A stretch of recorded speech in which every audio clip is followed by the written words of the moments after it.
আমি মমতা বন্দ্যোপাধ্যায়কে ছেড়ে নড়ব না। এখন এই সমস্যাটা এই যে প্রসূনবাবুরা তৈরি করেছেন, হ্যাঁ তৃণমূল, ভালো তৃণমূল, খারাপ তৃণমূল, আপনি বলুন তো এবার সিরিয়াসলি বলি, দলটা যখন ক্ষমতায় ছিলাম, মুখপাত্র ছিলাম, যেটা বিশ্বাস করেছি, যেটা আমাদের মুখপাত্রদের কাছে আজকে শতরূপ যদি থাকে, যদি দেবজিৎ থাকে প্রধান মুখপাত্র, এটা ও বলে নয়, মুখপাত্রদের কাজ তার পার্টিকে রিপ্রেজেন্ট করা, পার্টির ভালোটা আরো ভালোভাবে বলা, খারাপটাকে মেরামত করা, খারাপটা সে পার্টির ভেতরে বলবে, সে মাইকে দাঁড়িয়ে এখানে বলবে না। তার মানে কি একটা খারাপ জিনিসকে দেবজিৎ সাপোর্ট করছে? না।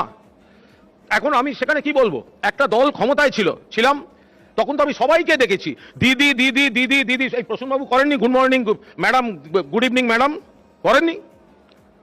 আজকে তারপরে দলটা ক্ষমতায় নেই। আর আমি তো বলছি, আমার দল যখন ক্ষমতায় ছিল তখন আমাকে জেলে পাঠিয়েছিল এই দলেরই কিছু লোক।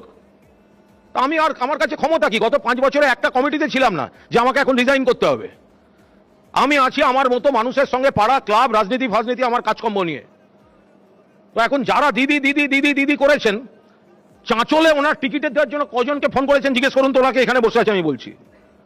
তখন মনে ছিল না যে এই মমতা ব্যানার্জি আর অভিষেক ব্যানার্জি আপনাদের পছন্দ নয়? কেন দাঁড়িয়েছিলেন তখন মমতা ব্যানার্জি আর অভিষেক ব্যানার্জির পার্টির হয়ে? আমি ক্ষমতায় থাকলে আছি আর ক্ষমতায় না থাকলে নেই, এটা আমি এই সুবিধাবাদী হতে পারবো না। বা আমার মতো অনেক কর্মী আছেন, আপনি আমায় খারাপ বলতে পারেন, আমার দলকে খারাপ বলতে পারেন, হেরে গেছি বলতে পারেন, আপনার চোখে আমি খারাপ হতে পারি, কিন্তু কুণাল ঘোষ বেঈমান নয়।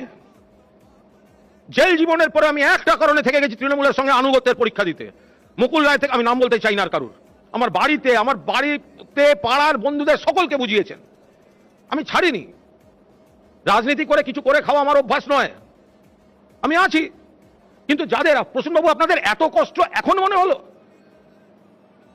শেষ 4 বছরে আমি তো প্রায় 3 বার সাসপেন্ড হয়েছি পার্টি থেকে, উচিত কথা বলে দিয়েছিলাম বলে। তখন তো আমার পাশে কোনো বিপ্লবী ছিল না, আমি সাসপেন্ড হয়েছি, আমি ফিরে এসেছি, আমি বক্তৃতা করেছি। আপনি তো পুলিশ ছিলেন মশাই, কত সম্মানজনক জায়গায় ছিলেন। আপনি তো এই মমতা ব্যানার্জির জন্যই আপনি এলেন এখানে।